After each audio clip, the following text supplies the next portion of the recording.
Olá, alunos do SEB, tudo bem? Como é que vocês estão? Nós estamos aqui outra vez para dar continuidade às nossas aulas e essa é a nossa sexta aula de tabernáculo.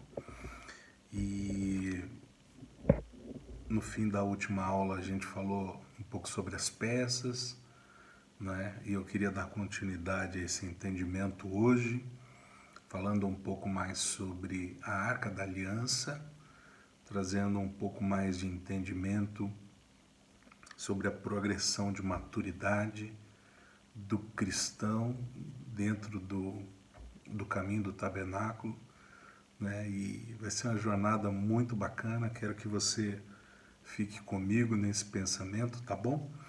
E então vamos orar para começar mais essa aula.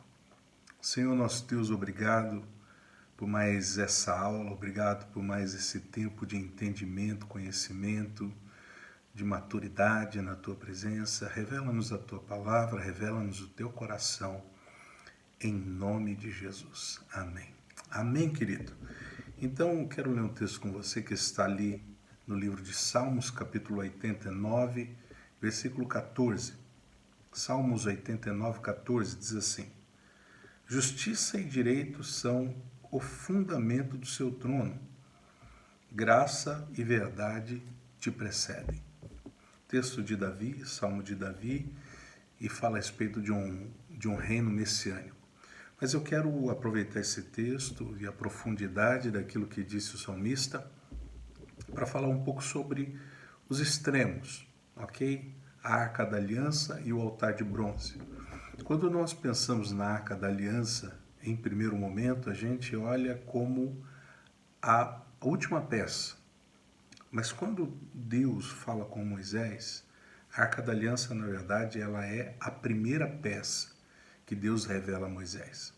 E Deus diz a Moisés: Moisés, você vai começar pela arca. Então, a primeira peça a ser feita, a primeira peça a ser montada, a ser colocada, é a Arca da Aliança. E aqui nós estamos falando de dois extremos. Por quê?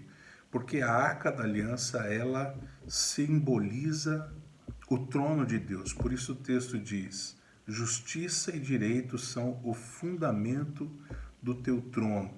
Em contrapartida, o altar de bronze, ali logo após o primeiro portão do tabernáculo, ele é o ponto de partida para que o homem pecador pudesse se aproximar de Deus. Então nós temos as duas extremidades, a base do trono de Deus e o ponto de partida, aonde o homem iniciaria a sua caminhada até a sua total reconciliação com Deus. Então o texto diz: justiça e direito são o fundamento do seu trono, do teu trono. Então, justiça e direito estão ali, na Arca da Aliança. Graça e verdade te precedem. Ou seja, lá no altar de bronze, graça e verdade para que o homem pudesse se aproximar de Deus. Então, olhando e analisando de uma forma bem clara, quando nós olhamos a ordem das peças do tabernáculo, nós com certeza chegamos à conclusão de que elas foram colocadas, elas foram disponibilizadas da forma mais correta possível, ou seja, uma ação de Deus, uma ação do Espírito Santo, para realmente nos revelar algo muito, muito importante. Eu coloquei aí na aula passada para vocês uma imagem da disposição das peças, onde revela a imagem da cruz, não é? Um caminho perfeito, aonde toda a Bíblia vai falar sobre esse mesmo assunto. Então, pensando dessa forma, o homem por si mesmo ele não podia se aproximar da arca para se encontrar com Deus. Por quê? Porque o caminho até esse lugar estava fechado, o caminho até esse lugar estava interrompido por causa do pecado. Por isso o escritor de Hebreus afirma o seguinte, capítulo 9, versículo 8, dando nisso a entender o Espírito Santo que ainda o caminho do santuário não estava descoberto, enquanto se conservava em pé o primeiro tabernáculo. Fala sobre a sombra, aquilo que a gente já estudou no começo. Não fala sobre algo que é o tipo para que o antítipo se cumprisse, ou seja, Jesus sendo o verdadeiro tabernáculo manifesto sobre a terra. Sendo que o homem não podia chegar até Deus, olha que coisa mais linda da parte de Deus, manifestação de amor tão grande. Então, Deus podia deixar o seu trono para vir até o homem.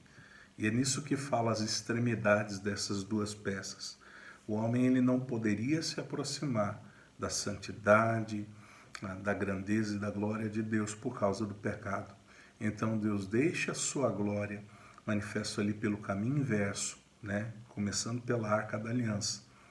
A última peça no nosso entendimento de caminho para alcançar o homem pecador e o trazer de volta para aquele que é o lugar ao qual ele pertencia antes do pecado. Então diz aqui, a justiça e o juízo não podiam permitir a entrada do pecador no Santo dos Santos, mas o amor e a fidelidade podiam trazer ou podiam fazer que Deus saísse do seu trono e viesse até nós. Querido, guarda isso no teu coração.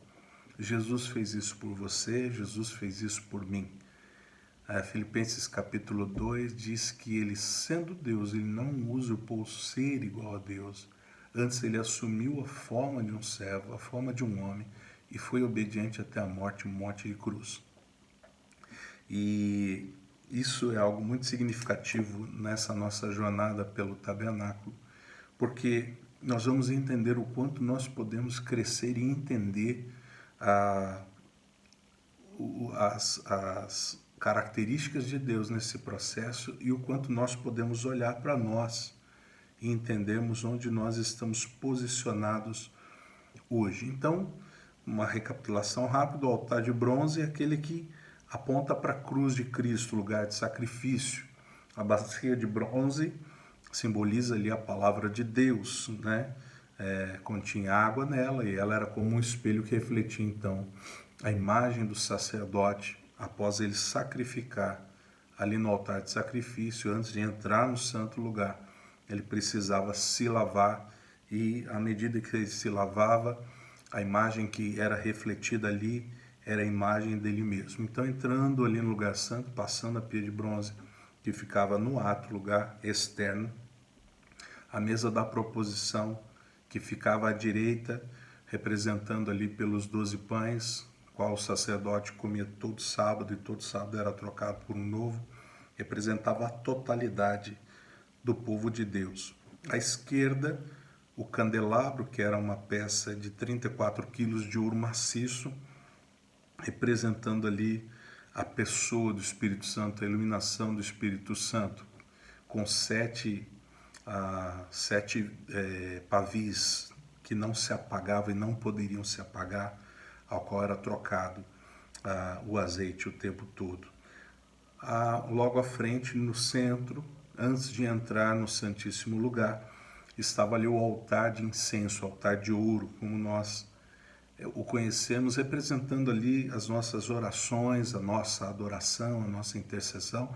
E aqui, irmãos, mais uma vez vale ressaltar que nós não vamos esgotar esse assunto. É um assunto que tem muita profundidade, muitas revelações, e nós não temos tempo de, então, nos aprofundar muito em cada detalhe.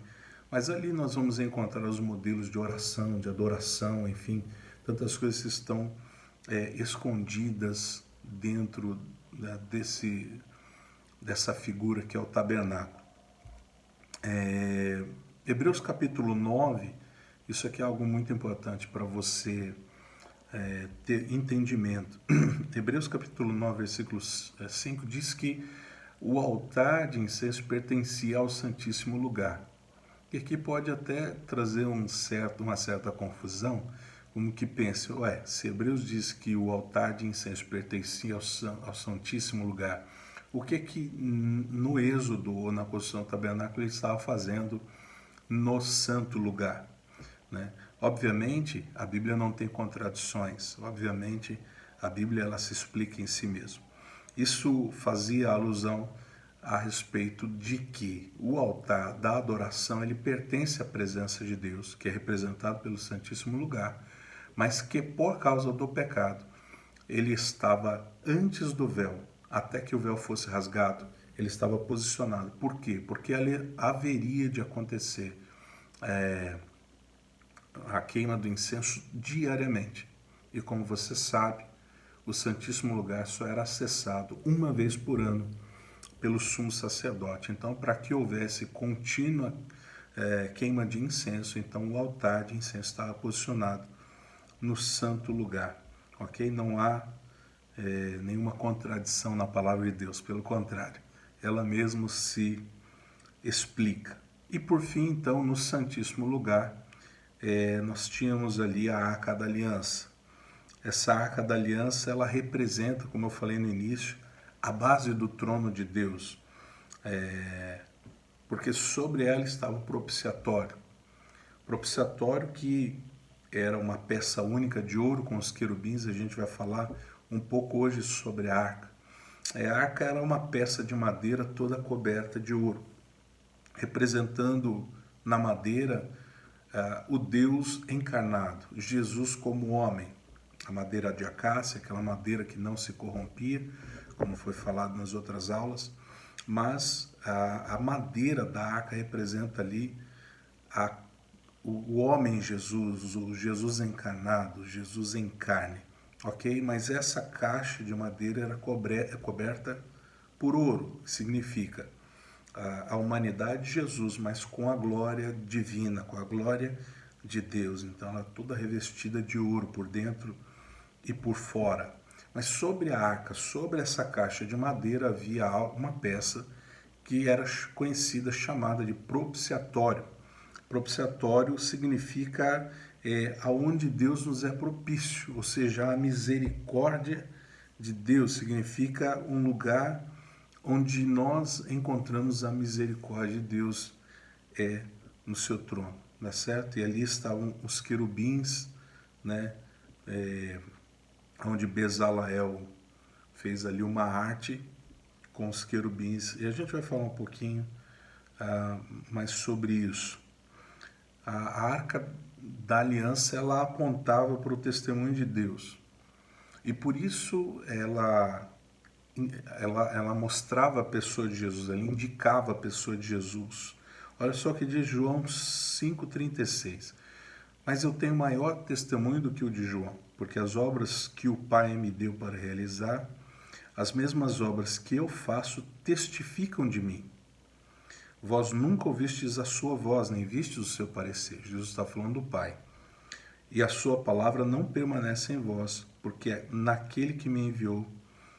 E a sua palavra não permanece em vós, porque naquele que me enviou não credes vós. Ou seja, Jesus estava dizendo, eu sou o testemunho do Pai. Eu sou o testemunho do Deus vivo.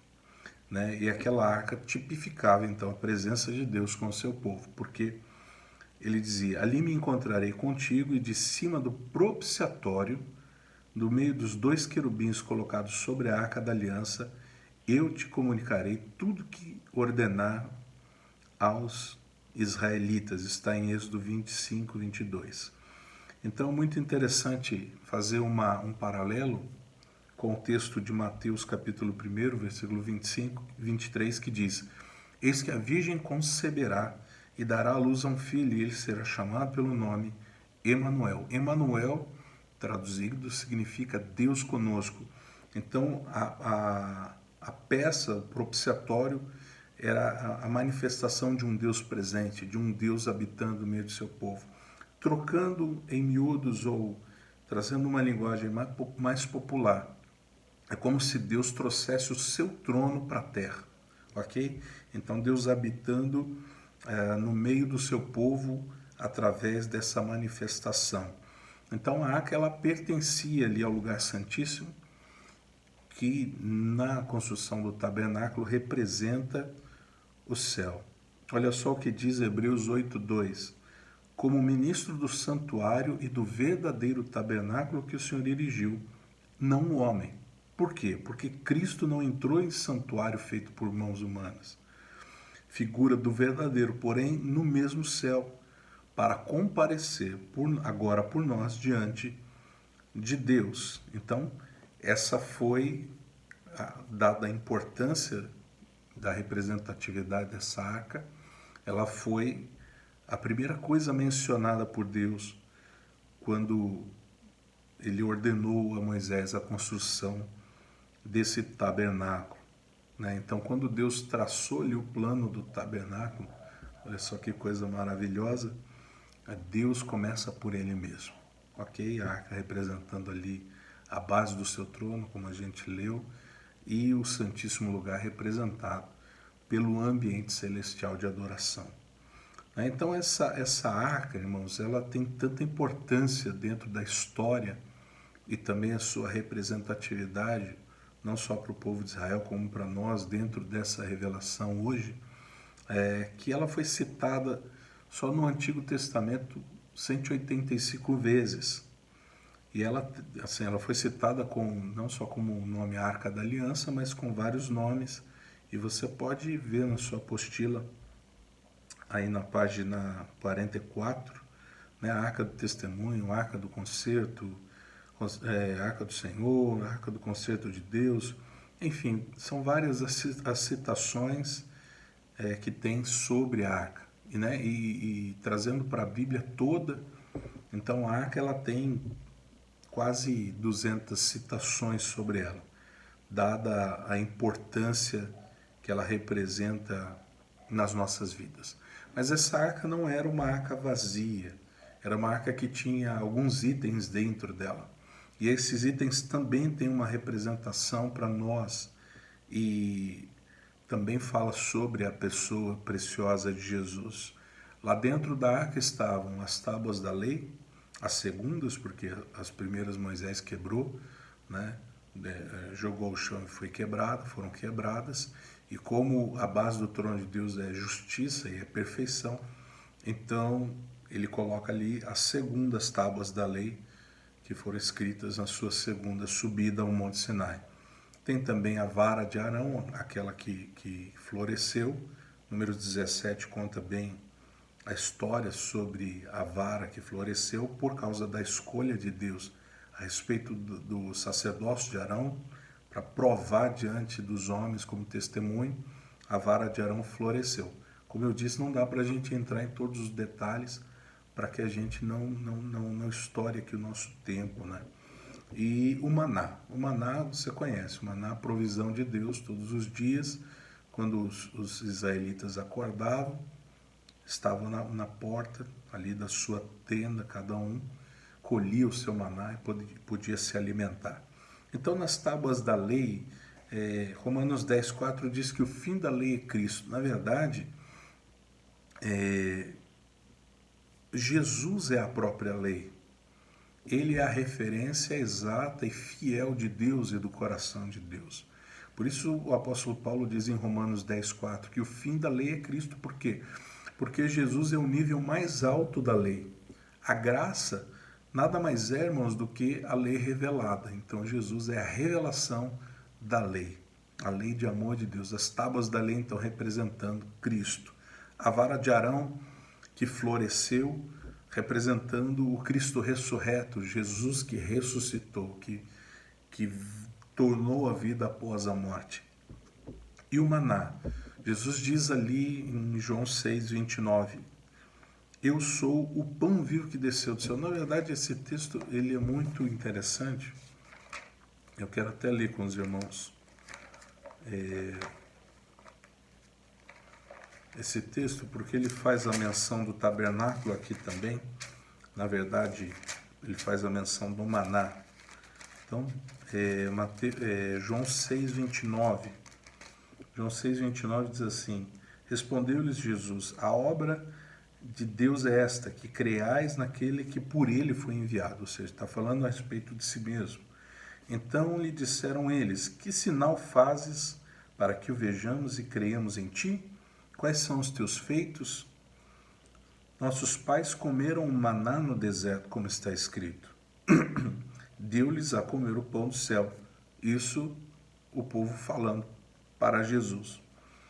No 32, replicou-lhes Jesus: em verdade vos digo, não foi Moisés quem vos deu o pão do céu. O verdadeiro pão do céu é meu Pai quem vos dá, trazendo a conjugação do presente. Olha só o que ele diz: em verdade vos digo, não foi Moisés quem vos deu o pão do céu. O verdadeiro pão do céu é meu Pai quem vos dá, ou seja, está falando dele naquele momento. Porque o pão de Deus é o que desceu do céu e dá vida ao mundo. Então lhe disseram: Senhor, dá-nos sempre desse pão. Ou seja, nós queremos ser alimentados, né? Sempre. Declarou-lhes, pois, Jesus: eu sou o pão da vida. O que vem a mim jamais terá fome, e o que crê em mim jamais terá sede. Esse texto é maravilhoso, depois você pode continuar lendo. Então Jesus diz: eu sou o pão vivo que desceu do céu. Então todos os itens que estavam ali dentro da Arca da Aliança faziam alusão a Jesus, a pessoa de Jesus, as características de Jesus. Ok? O que estava dentro da arca era isso. E por sobre a arca, então, mais uma vez, a peça que chamava-se propiciatório. Essa peça representa muito bem a base do trono de Deus. Por quê? Quando a Bíblia cita os querubins, sempre está falando sobre a presença de Deus. Se você ler o capítulo 6 de Isaías, do profeta Isaías, você vai ver isso de uma forma muito relevante, né? Então, o propiciatório nós entendemos que era um trono de misericórdia, porque a palavra propiciatório significa onde Deus nos é propício, onde Deus nos é favorável. E 1 João 2,2 diz assim: ele é a propiciação pelos nossos pecados, e não somente pelos nossos próprios, mas ainda pelos do mundo inteiro. Então, o propiciatório ele representava, de uma forma muito prática, a base do trono de Deus, com os querubins representando ali a presença de Deus, e também a forma como Deus, com sua infinita misericórdia, nos alcançou. Amém, queridos? Agora eu quero falar um pouco sobre o sacerdócio. Nós não vamos entrar profundamente, teria muita coisa para falar sobre as vestes, sobre, né? Mas eu quero falar sobre algumas coisas do sacerdócio. Está tudo na sua apostila, você pode acompanhar. E ali o Senhor falou a Moisés dizendo, Números 3, 5 a 9, manda que a tribo de Levi se ponha à disposição do sacerdote Arão e o sirva. Cuidarão do que ele e a comunidade em geral precisarem diante da tenda da reunião e pelas obrigações dos israelitas no serviço da morada. Confiarás os levitas a Arão e filhos, eles lhe foram inteiramente entregues por parte dos israelitas. E como é que isso se aplica a mim e a você hoje? A igreja, ela deve ser como um sacerdócio. Eu e você precisamos ser como sacerdotes. Pedro vai falar isso na sua primeira carta, que nós somos o sacerdócio real, o povo exclusivo e escolhido de Deus, né?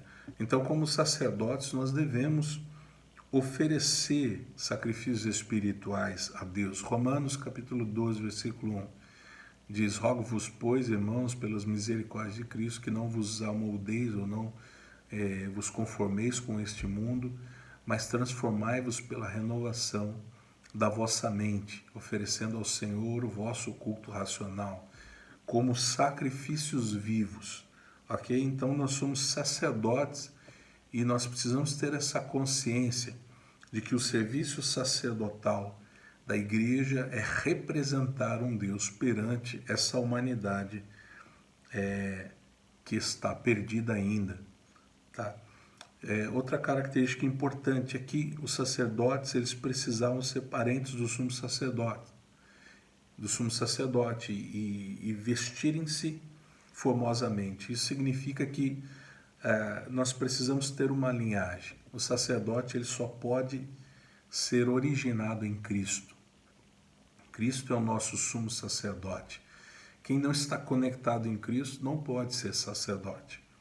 Nós somos sacerdotes porque estamos conectados a Cristo como nosso sumo sacerdote. Mas também fala sobre as vestes. Nós precisamos nos santificar. Olha só o que diz Hebreus 2:11. Diz a Bíblia: pois tanto o que santifica como os que são santificados, ou seja, tanto Deus que santifica como os que são santificados, nós, todos vêm de um só. Né? Jesus, nós, todos vêm de um só. Por isso é que ele não se vergonha de lhe chamar irmãos. Olha que coisa linda. Então, o crente, eu e você, precisamos pertencer à família de Cristo pelo novo nascimento e estarmos vestidos com vestes de justiça e de glória. Jesus deixou isso muito claro na parábola em Mateus 22:12. Diz assim: perguntou-lhe, amigo, como entraste aqui sem veste nupcial? E ele emudeceu. Está falando sobre as bodas do Cordeiro. Para que fique muito claro o que eu quero dizer, é que como sacerdotes nós precisamos ter as nossas vestes lavadas no sangue do Cordeiro. Ok? Não só pertencer à família de Deus, à família de Cristo, ter esse parentesco, mas também as nossas vestes precisam ser lavadas no sangue do Cordeiro para que sejamos justificados no Senhor. Né? Aqui diz, os sacerdotes eram constituídos em favor dos homens nas coisas pertencentes a Deus. Então, o sacerdote era uma espécie de mediador ali, da parte dos homens para com Deus. Tem muita coisa aqui que a gente precisa falar, mas uma coisa importante é, por exemplo, a consagração dos sacerdotes. Antes da mediação, o sacerdócio. Então, Cristo não é o sacerdote para o mundo, mas para a igreja. Isso é muito importante entender, porque o sacerdócio ele só ocorria dentro do tabernáculo, dentro das limiares do tabernáculo. Jesus diz assim na sua oração: é por eles que eu rogo, não rogo pelo mundo, mas por aqueles que me deste, porque são teus. E Jesus continua dizendo, está no Evangelho de João, capítulo 17. Não rogo somente por estes, mas também por aqueles que vierem a crer em mim, por intermédio da tua palavra. E aqui, Jesus está falando sobre mim e sobre você, ok? Sobre a realidade do nosso sacerdócio nesse tempo, depois desses milhares de anos que já tem passado, depois da sua obra perfeita na cruz. Outra coisa importante, os sacerdotes não consagram a si mesmos, eles são consagrados por outros. Né? Então, é Cristo quem nos consagra para esse serviço sacerdotal. Outra coisa importante, os sacerdotes tinham de ser lavados com água. O texto de Êxodo 29:4 diz assim: mandarás avançar Arão e seus 2 filhos até a entrada da tenda da reunião e os lavarás com água. Isso vai falar sobre a necessidade de nós sermos santificados, a necessidade de nós sermos lavados, andarmos em pureza moral.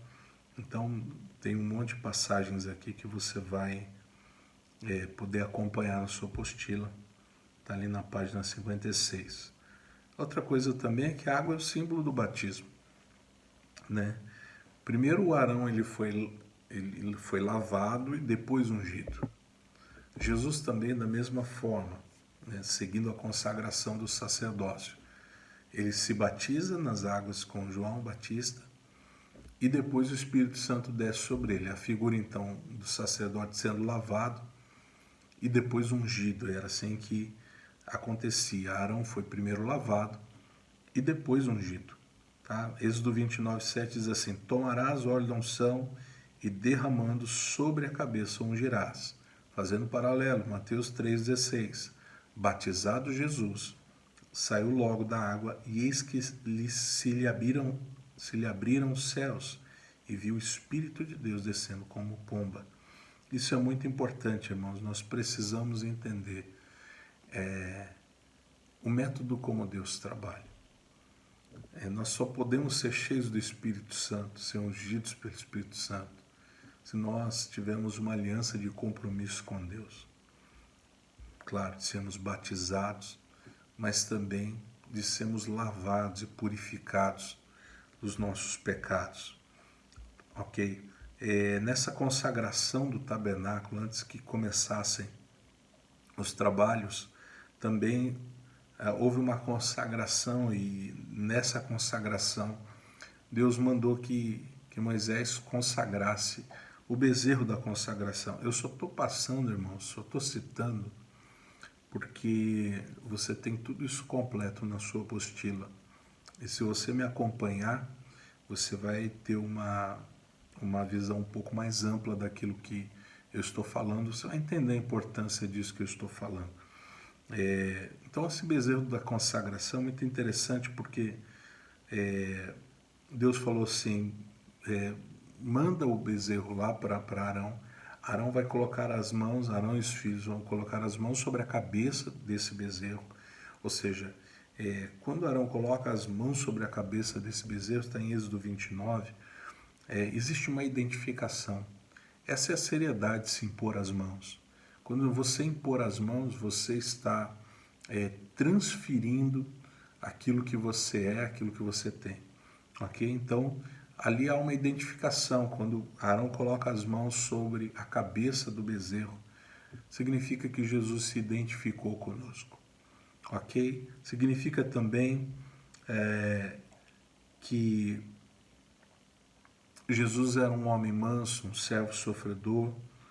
Então, existe essa identificação.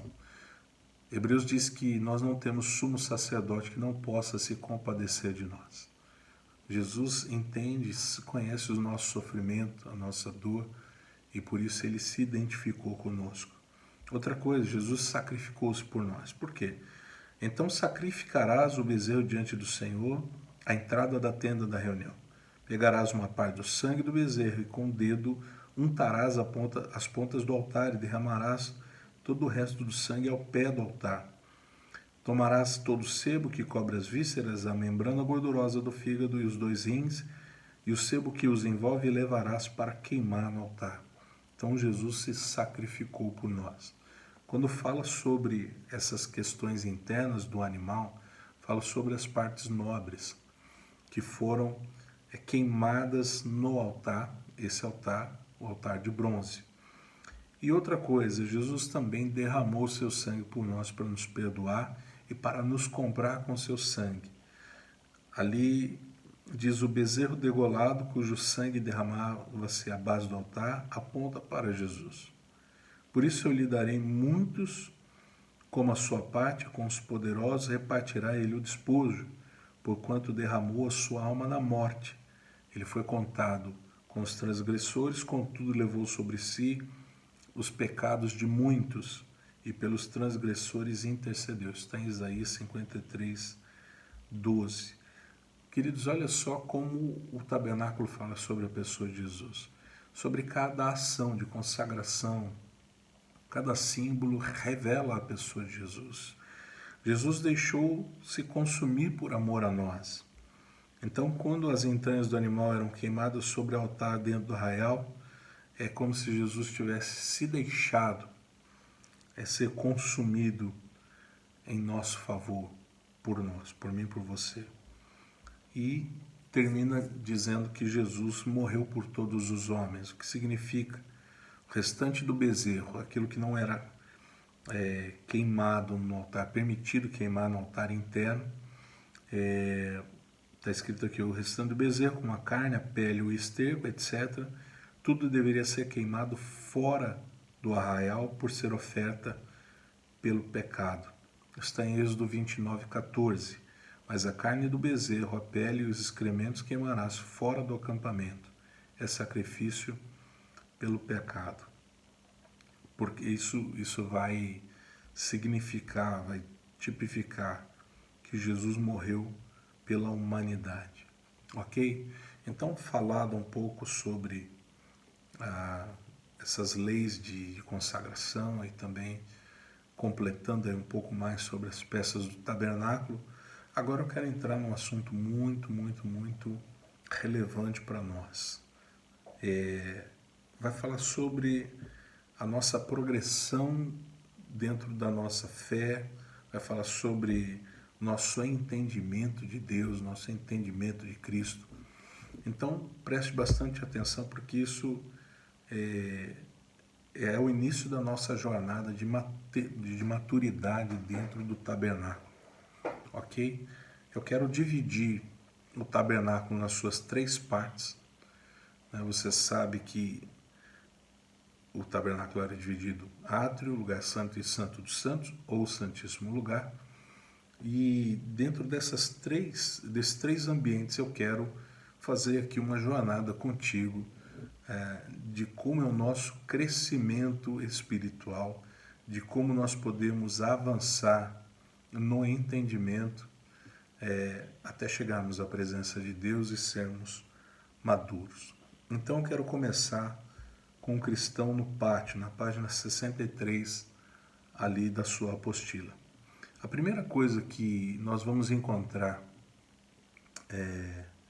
nesse ambiente é que só podemos entrar pela fé.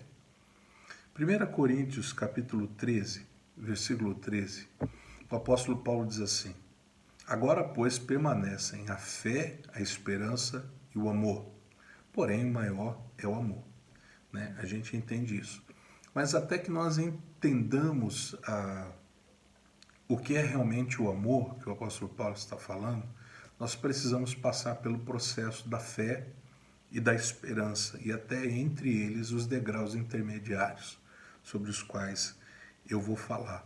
Então a virtude da fé, ela está representada ali pelo portão, pelo primeiro véu, pela primeira cortina, que nós falamos sobre isso, Jesus sendo ali o caminho. Todas essas 3 partes, irmãos, tem muitas coisas que identificam, ok? Por exemplo, átrio, lugar santo, santíssimo lugar, corpo, alma, espírito. Fala também sobre Jesus como caminho, a verdade e a vida. Fala sobre a fé, a esperança e o amor e outras coisas mais. Mas para entrar no tabernáculo, a primeira coisa que nós precisamos é a fé. Olha o que o apóstolo Paulo diz em Romanos 5,12. Justificados, pois, pela fé, temos paz com Deus por nosso Senhor Jesus Cristo. Lembra que Jesus é o portão de entrada. Por ele, em virtude da fé, obtivemos o acesso a esta graça, em que nos mantemos e nos gloriamos na esperança da glória de Deus. Então tá bem claro aqui que nesse primeiro ambiente nós vamos desfrutar da medida da fé. E só a fé vai nos permitir adentrar por essa porta que é Cristo, para iniciar essa nossa jornada de maturidade. O que é a fé? A fé é o firme fundamento das coisas que se esperam e a prova das coisas que não se veem. A fé não é achismo, a fé não é pensamento positivo. A fé é certeza, a fé é convicção em quem Ele é e no que Ele faz. Olha o que diz Hebreus 11, versículo 6. Ora, sem fé é impossível agradar a Deus, porque é necessário que aquele que se aproxima de Deus creia que Ele existe e que se torna galardoador dos que o buscam. É muito sério isso. Para nós entrarmos, perdão, queridos, para nós entrarmos nesse processo de maturidade no Evangelho, a primeira coisa que nós precisamos entender é que só a fé vai nos fazer iniciar essa caminhada. Sem fé é impossível agradar a Deus. Sem fé, irmãos, ninguém entra pelas portas do tabernáculo. Então, quando você recebeu Jesus como Senhor e Salvador da tua vida, você colocou em prática, você colocou em ação a fé. E a fé que te faz entrar por essa primeira porta que nós citamos aqui, é ser o caminho, ser Jesus. Então, em suma, crer conforme ensina o Novo Testamento é admitir como verdadeiras as declarações de Jesus acerca de si mesmo e o testamento apostólico, o qual, depois da morte e da ressurreição de Jesus, proclama ser Ele o Senhor e o Cristo. Nós precisamos entender que a fé é admitir como verdadeiras as declarações de Jesus acerca de si mesmo, ou seja, quem ele é, de onde ele veio e o que ele veio fazer. É só dessa forma que nós iniciamos essa nossa jornada. A fé cristã autêntica compromete o homem inteiro, atando aquele que é doravante, o seu Senhor, e do qual recebe uma nova vida. Portanto, em todo o tempo e lugar, a fé comporta simultaneamente uma confissão de boa vontade e uma vida renovada na obediência a Cristo, crido e confessado. Isso vai falar sobre você ser uma pessoa inteira. Não importa onde você esteja, a tua fé deve ser o centro da tua vida. A fé deve ser a base da tua vida, a base das tuas decisões, a base das tuas ações, a base das tuas escolhas. Não é a tua fé não pode se amoldar ao estilo de vida, querido. Na verdade, o teu estilo de vida precisa se amoldar ao tipo de fé que você tem. Então, quando você professa a fé sem obras é morta, diz a palavra de Deus, as tuas ações precisam andar de acordo com aquilo que você declara, com aquilo que você professa como fé. Amém? Então, se eu tenho fé, se eu creio em Jesus, eu vou ser uma pessoa inteira, íntegra. E onde eu estiver, não importa onde eu estiver, a minha conduta, a minha maneira de entender e de enxergar as coisas, ela será baseada na minha fé. Ok? Eu quero até aproveitar para contar uma experiência. Quando eu morava na Inglaterra, eu frequentava uma lavanderia, onde o dono daquela lavanderia era um muçulmano. E uma vez eu fui levar as minhas roupas ali para lavar, e quando eu cheguei, que eu fui comprar a ficha da máquina com aquele muçulmano, deu o horário dele fazer as orações dele para lá, né? Você sabe que todo muçulmano ele tem um tapetinho, e quando chega o momento das orações, eles têm o tapete voltado à Meca mais próxima lá e faz as suas orações. E eu entrei como cliente, e naquele momento ele estendeu o tapete, se ajoelhou na frente de todo mundo que ali estava e fez as orações dele. E aquilo me chamou muita atenção, porque eu sou um cliente, eu era um cliente, na verdade, e como cliente era eu que sustentava ou ajudava a sustentar aquele estabelecimento. Mas baseado na fé íntegra dele, não estou dizendo que ele está certo, o Deus que ele serve, mas na fé íntegra dele, ele deixou de lado o negócio, deixou de lado o cliente, se ajoelhou ali e fez as suas orações. Observe que não é a fé que se amolda ao estilo de vida, mas é a vida que se amolda à fé. Imagina, querido, que ele, crendo num Deus, no Deus que ele pensa ser, da forma que ele pensa ser, ele faz o melhor, ele faz com excelência, ele se entrega àquilo que ele crê. E nós, conhecendo o Deus verdadeiro, e nós, conhecendo o que ele fez por nós, muitas vezes nós deixamos de praticar a nossa fé por causa das situações, das circunstâncias da nossa vida. Quer ver um exemplo? Você está aí domingo preparado para ir para a igreja, para cultuar o Senhor. Chega uma visita, chega um familiar. E aí você diz, então eu vou receber aqui meus familiares, não vou à igreja hoje. Percebe como é fácil nós mudarmos a nossa fé por conta da nossa vida? E é isso que você precisa se atentar, é isso que eu preciso me atentar. Não é a fé que se amolda à minha vida, é a minha vida que se amolda à minha fé. Então, se eu tenho um compromisso com Deus, de adorá-lo e de cultuá-lo um dia na semana, para entregar a Ele o louvor e a adoração por quem Ele é, pelo que Ele fez, nada pode me impedir de fazer isso. Eu preciso estar consciente de que a minha fé, ela precisa estar em atividade. Imagina, Esses homens, esses sacerdotes, conheciam somente a sombra, e nós hoje temos a revelação de Deus, a experiência com a sua presença, o mover do Espírito Santo no nosso meio. E muitas vezes nós negligenciamos a nossa fé por conta das circunstâncias da vida. Eu e você precisamos olhar e nos atentar para aquilo que Jesus fez por nós e responder. E responder. Só assim nós vamos amadurecer na nossa fé cristã. E quando você entra ali no átrio, a primeira celebração, a primeira festa, porque olha só o que diz Êxodo 23:14. 3 vezes no ano me celebrareis festa. Isso é Deus falando com o seu povo. 3 vezes no ano me celebrareis festas.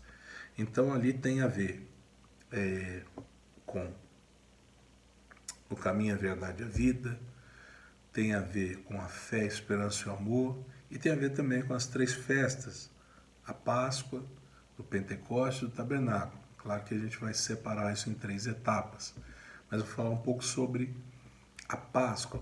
A gente precisa entender esse caminho, irmãos, que Jesus inaugurou para nós, é um caminho tão maravilhoso, né? Se você analisar, no portão nós fomos reconciliados, né? No altar de sacrifício nós fomos redimidos, ali na pia nós fomos santificados, na mesa nós fomos satisfeitos, no candelabro nós fomos iluminados, no altar, né, de incenso nós o exaltamos, nós o adoramos, e na arca, no Santo dos Santos, nós o tocamos.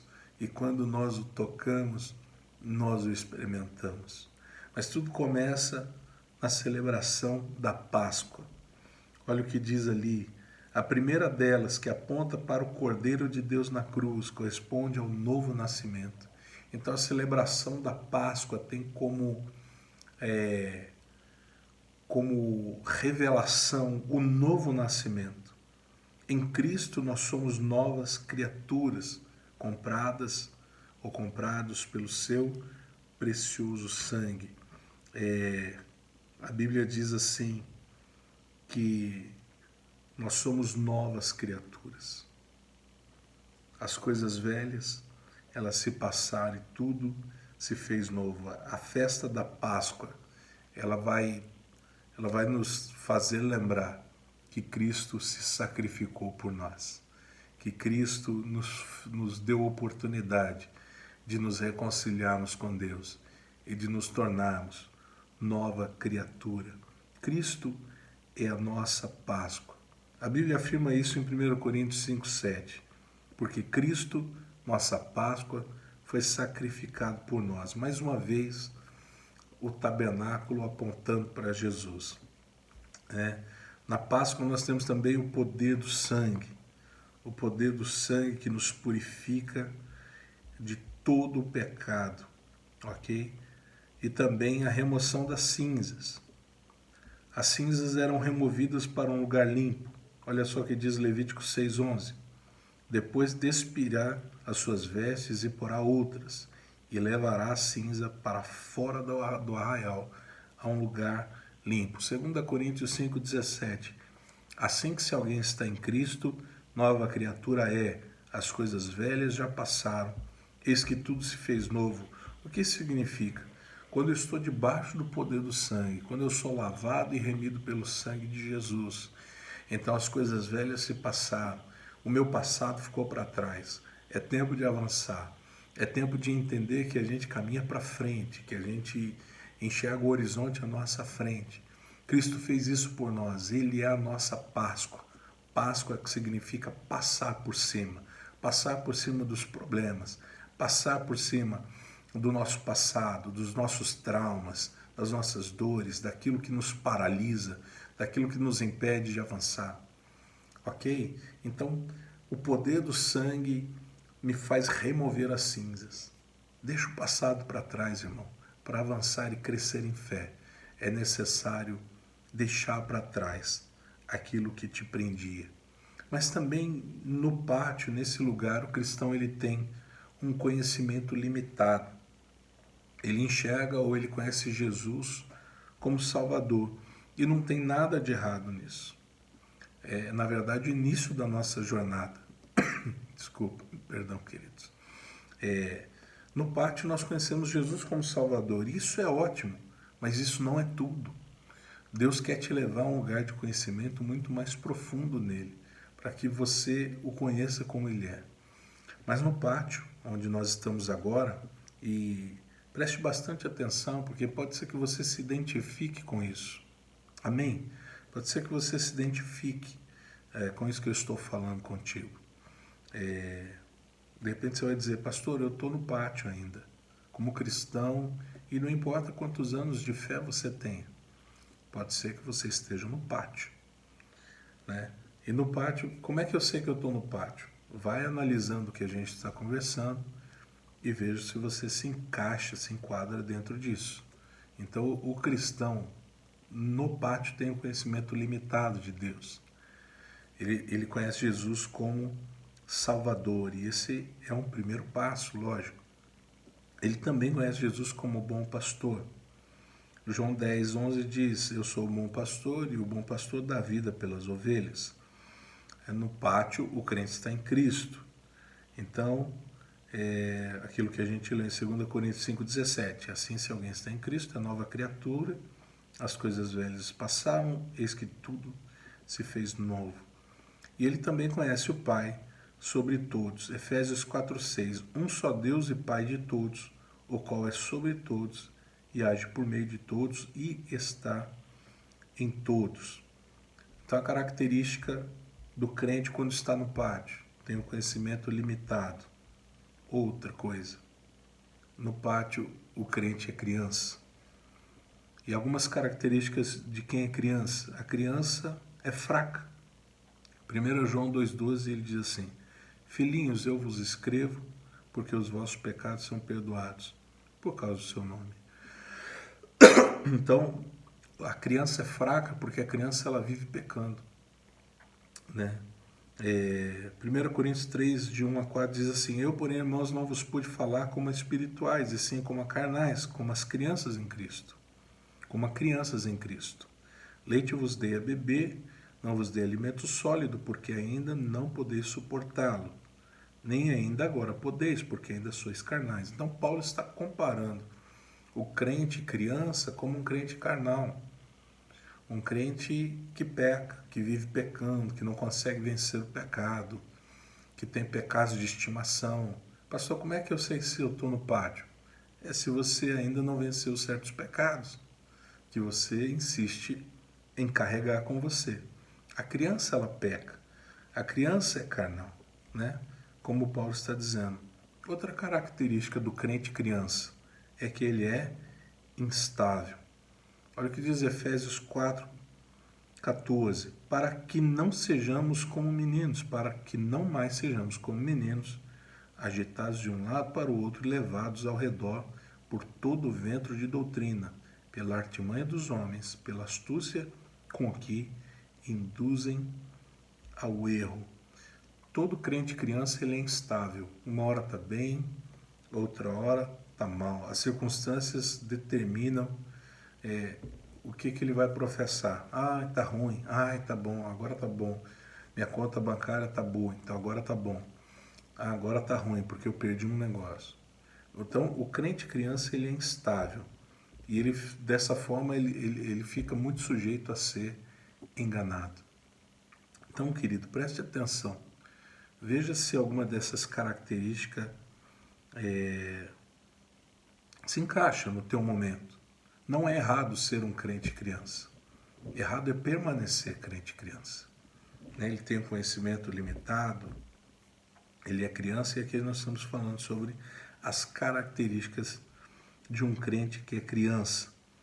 Olha o que diz 1 Pedro 2,12, deixando, pois, toda malícia e todo engano e fingimentos e invejas e murmurações, desejai afetuosamente, como meninos novamente nascidos, o leite racional, não falsificado, para que por ele vades crescendo.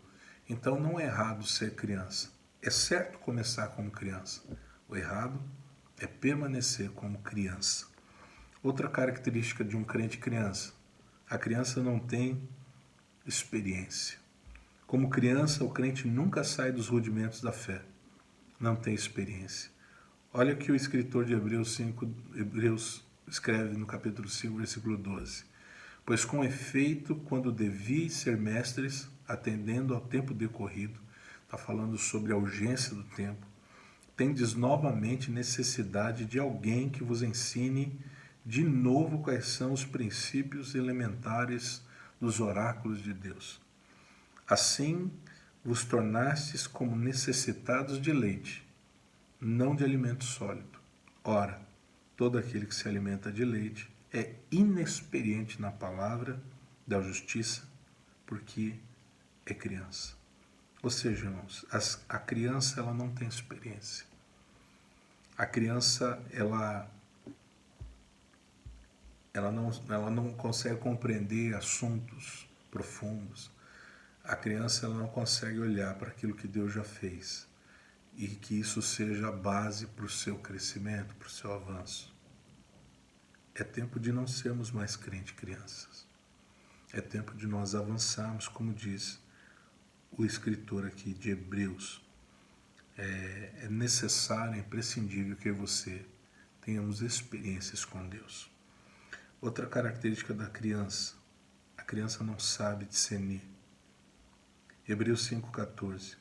Mas o alimento sólido é para os adultos, para aqueles que pela prática têm as suas faculdades exercitadas para discernir não somente o bem, mas também o mal. A criança ela não sabe discernir. Por exemplo, se você, dependendo da criança, né? Se você chegar com uma nota de R$100 numa mão e uma barra de chocolate na outra mão, qual você acha que a criança vai escolher? Entende? Ela não sabe que os R$100 compram muitos chocolates daquele. Ela vai agir pela sua falta de discernimento. Ela não sabe discernir valores, não consegue discernir valores reais, o valor de determinado objeto. Então, o crente criança é aquele que não sabe discernir. Quando aparece uma oportunidade, ele não entende, ele não sabe quais são o que Deus está dizendo, o que Deus está mostrando. Não consegue discernir. É como se estivesse cegado. O crente criança, aquele que não sabe discernir, é aquele que está o tempo todo buscando bênção. Está o tempo todo dizendo, eu preciso de uma bênção, eu preciso disso. Não consegue discernir aquilo que tem em Deus, aquilo que tem em Cristo, aquilo que foi conquistado para ele. Então, no pátio, é criança. A criança, ela não sabe discernir. Outra característica. A criança se embaraça com as coisas dessa vida. No pátio, o crente está sempre embaraçado com as coisas dessa vida. Hebreus 12:1 diz assim: portanto, também nós, visto que temos a rodear-nos tão grande nuvem de testemunhas, desembaracemo-nos de todo o peso e do pecado que tenazmente nos assedia, corramos com perseverança a carreira que nos está proposta. Isso é muito interessante porque no pátio, irmão, eu vou terminar com esse tópico porque o nosso tempo já está avançado e eu continuo na próxima aula. Mas dentro dessas características, essa é uma das características mais fortes, principalmente nos dias atuais. O crente criança é aquele que está embaraçado com as coisas dessa vida. Quando eu li o texto de Hebreus capítulo 12, portanto também nós, visto que temos a rodear-nos tão grande nuvem de testemunhas, ou seja, a criação ela aguarda com ansiedade a manifestação dos filhos. Ela não aguarda a manifestação das crianças, ela aguarda a manifestação dos filhos. Veja, quando eu falo criança, eu não estou falando sobre a ingenuidade, eu não estou falando sobre a sinceridade de uma criança. Como Jesus disse que das crianças é que sai o verdadeiro louvor. Eu estou falando do criança, aquele que não cresce, aquele que não avança no conhecimento de Deus, aquele que não se aprofunda no discernimento, aquele que continua fraco a vida inteira, aquele que não sabe discernir, aquele que está sempre se embaraçando com as coisas dessa vida, né? E ele diz assim: nós estamos rodeados por um grande número de testemunhas, ou seja, as pessoas estão olhando para nós, esperando a nossa ação por meio da fé. E ele continua dizendo: desembaracemos-nos de todo o peso. Joga fora todo o peso. Joga fora todo o pecado que tenazmente nos assedia. Corramos com perseverança a carreira que nos está proposta. Então, não se embarace com as coisas dessa vida. Jesus disse que nós devemos juntar tesouros no céu, onde a traça não corrói, onde o ladrão não rouba, onde a ferrugem não corrói, né? Porque é lógico, não estou fazendo apologia a não construir uma vida, mas valorize aquilo que é mais importante: o conhecimento de Deus, se aprofundar em Deus, amadurecer na fé, na jornada e na caminhada que Deus está nos propondo. Amém? Eu continuo na próxima aula falando um pouco mais sobre as características de um cristão que ainda está no pátio. Então por hoje é só, tá bom, querido? Deus te abençoe. Medite sobre isso que nós conversamos hoje. Um grande abraço. Fica com Deus.